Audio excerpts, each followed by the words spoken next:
एक कंजूस था, भगवत प्राप्ति करना चाहता, गुरु बनाया, गुरु ने कुछ उपदेश दिए, कुछ विधि बताई, कुछ पूजा पाठ बताया, षोडशोपचार पूजन बताया, लेकिन वो बड़ा कंजूस था।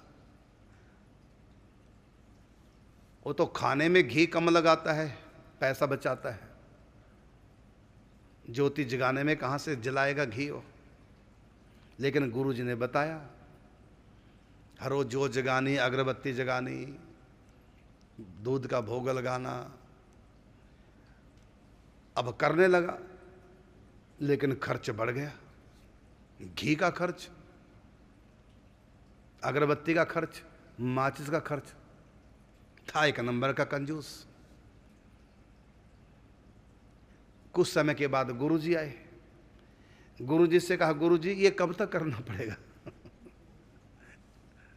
कब तक करना पड़ेगा? कहता जब तक भगवान नहीं मिलेंगे। तो जल्दी भाई मिलाओ ना भगवान से, जो ये खर्चा मेरा कम हो, घी का, अगरबत्ती का, माचिस का। तो उसकी पूरी बात चर्चा हुई परस्पर। उसने ईमानदारी से बता दिया, महाराज मुझसे देखा नहीं जाता, ये अगरबत्ती कम जलती है, ये जोत कम जलती है, मेरा दिल ज्यादा जलता है। मैं तो बिना तड़के के भोजन करता हूँ, सब्जी बनाता हूँ, जिससे मैं पैसा बचाता हूँ। क्या करूँ, पैसे को देख देख करके आनंद आता है, खर्च करके आनंद नहीं आता। मेरा स्वभाव महाराज बड़ा गंदा है, मैं बड़ा कंजूस हूँ। आप कोई ऐसी विधि बता दो, भगवान तो पता नहीं कब मिलेंगे, मेरा खर्चा हो रोज बढ़ रहा है, तो आप ऐसी कृपा करो, ऐसा कोई साधन बता दो जो गरीबों के लिए भी हो, जो जिसके पास एक भी रुपया ना हो। क्या ऐसा गरीब भगवान की भक्ति नहीं कर सकता? क्या कर सकता है? फिर वही भक्ति मुझको बताओ जिसमें हींग लगे ना फटकरी और रंग चोखा है।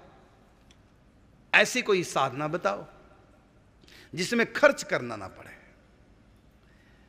गुरुजी ने कहा, तुम्हारी भी कंजूसी की हद है भैया। चलो कोई बात नहीं, कंजूसों के भी भगवान है, भगवान तो सबके हैं। चलो बता देता हूँ उपासना जिसमें एक भी रुपया नहीं लगता। कहते सारी पूजा पाठ कर दे बंद। शुक्र है महाराज, बड़ी कृपा, कुछ भी करने की जरूरत नहीं, अब बिना खर्चे वाला काम। हाँ बताओ। तो बताया, आंख बंद करके बैठ जाओ, मनीमन ठाकुर जी को जगाओ, मनीमन ठाकुर जी को वस्त्र स्नान करा के वस्त्र पहनाओ, बढ़िया सुंदर सुंदर जरी किनारी वाले मणियाँ लगी जलमर जलमर करते, सोने की बंसी मणि जड़ी ठाकुर जी को पकड़ाओ, दूध का भोग लगाओ, उसमें मिश्री घोल के केसर डाल के बड़ा अच्छा 56 भोग लगाओ सोने के कटोरों में। ये सब बता दिया। मानसिक सेवा मनी मन हर रोज करनी, आंख बंद करके मनी मन अष्टयाम सेवा करनी है।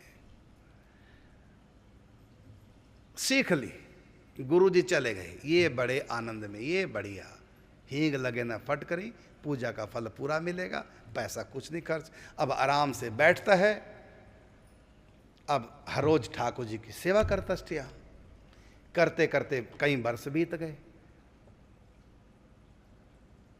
एक दिन दूध का भोग लगा रहा था ठाकुर जी को, और कटोरी में थी पीसी हुई मिश्री, चिंतन में, सचमुच में नहीं, क्योंकि कंजूस है, सचमुच में देने को तैयार नहीं, चिंतन में आंख बंद करके। और जो ही कटोरी टेढ़ी की, सारी मिश्री गिर गई दूध में। सोचा, रे राम राम, ये तो कई दिन चलती, ये तो कई दिन चलती है, तो सारी आज ही।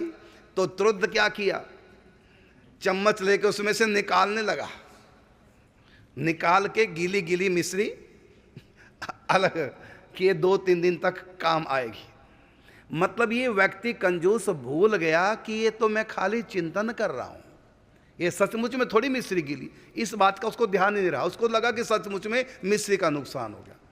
3-4 दिन चलती है मिश्री, आज गिर गई सारी की सारी गलती से। तो उसको आज लगा नहीं कि मैं ध्यान कर रहा हूं, क्या लगा कि जैसे कि सचमुच में मिश्री ज्यादा गिर गई। आज इतनी ध्यान में प्रगाढ़ता, भूल गया कि ये ध्यान है, सचमुच में नहीं। उसको सचमुच जैसा लगा कि मिश्री गिर गई, और जो ही लगा निकालने के लिए, तुरंत भगवान ने हाथ पकड़ लिया और बोले, तेरे बाप का क्या जा रहा है? खाली मनी मन तो सोच रहा है, सचमुच में थोड़ी तेरी मिश्री खा भाई, सचमुच में भगवान प्रकट हो गए।